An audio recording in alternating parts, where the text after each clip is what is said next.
Flyboy, the recent Reacher episode, wraps up the second season with a bang. The adrenaline starts pumping as our ex-military personnel, Reacher, willingly gives himself up to Langston, aiming to turn the tables and rescue his friends, Dixon and O'Donnell. This season of Reacher has revolved around his military past, with Langston targeting his former Special Investigation Unit. Langston, the New Age tech security chief, brutally eliminated unit members France, Sanchez, and Orozco, aiming to conceal his terrorist involvement with a weapon dealer. Now Reacher and the surviving team, Neagley, O'Donnell, and Dixon, seek revenge and face a tight spot. Langston abducted Dixon and O'Donnell, forcing Reacher into a corner. Though Reacher bluffed Neagley's death, time is ticking, and he knew that Langston will find out sooner rather than later, so he must struggle to save his friends and thwart Langston and AM's terrorist plot at the same time. The episode kicks off with Reacher, Dixon, and O'Donnell being held captive in a warehouse by Langston, who takes pleasure in taunting them about his apparent victory. Swan's involvement takes a dark turn when it's revealed that Langston, upon learning of Swan's awareness of their conspiracy, tried to buy his loyalty. However, Swan, like the rest of the 110th, rejected the offer and met a tragic fate just like France,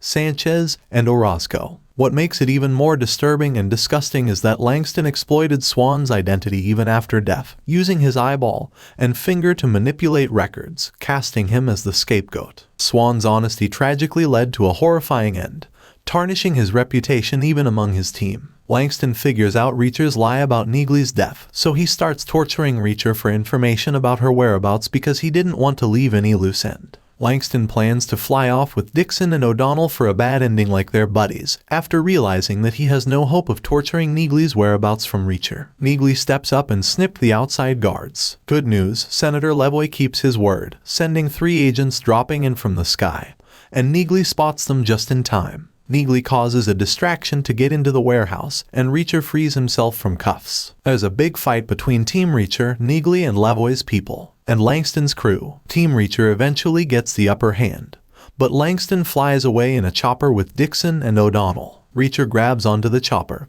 and it turns into a superhero action scene. Langston plans to fly Dixon and O'Donnell like he did to their former teammates, but Reacher seizes the chance, pulls himself up, and throws Langston out of the chopper, giving him a taste of his own medicine. Holding the chopper pilot hostage, Reacher, Dixon, and O'Donnell reach the meeting spot for the little wing deal between AM and Langston. Neagley and Levoy's crew join them. AM unknowingly walks into Reacher's trap, completely unaware of what happened. When asked, AM refuses to spill the beans about the little wing buyer and is ready to surrender. Realizing that escaping the law is a piece of cake for someone like him, Reacher's team decides to finish the little wing mess by taking down AM in an unsatisfying ending. The 110th unloads a barrage of bullets on AM, making the season-long build-up around him feel like a letdown. The chopper pilot and engineer, the last of the New Age conspiracy, beg for mercy, and Reacher allows them to escape with the chopper. However, learning from Langston's strategy of tying up loose ends, the team decides to test Little Wing for the first and hopefully the last time by using it to destroy the chopper. In what's supposed to be a surprise twist, Levoy's operatives turn on Reacher's team to keep the Senator's secrets safe. However, it's a twist that both Reacher and viewers saw coming.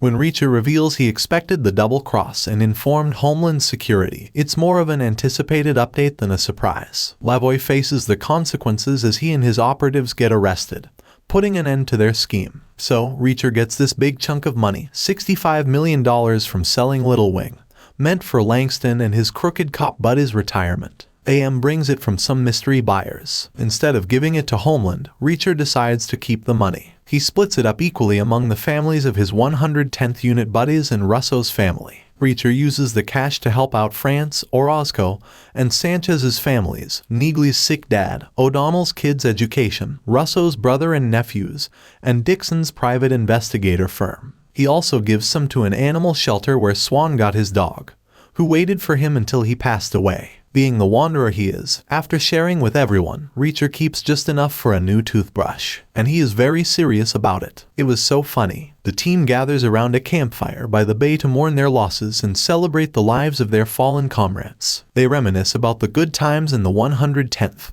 fully aware that the next day means returning to their regular lives. They capture the moment with a new portrait of the 110th, highlighting the significant absence of many team members. Despite the uncertain future, the team's mutual respect and love shows their willingness to be there for each other whenever needed. Reacher bought a year's Trailways pass, worth $1,980 for himself.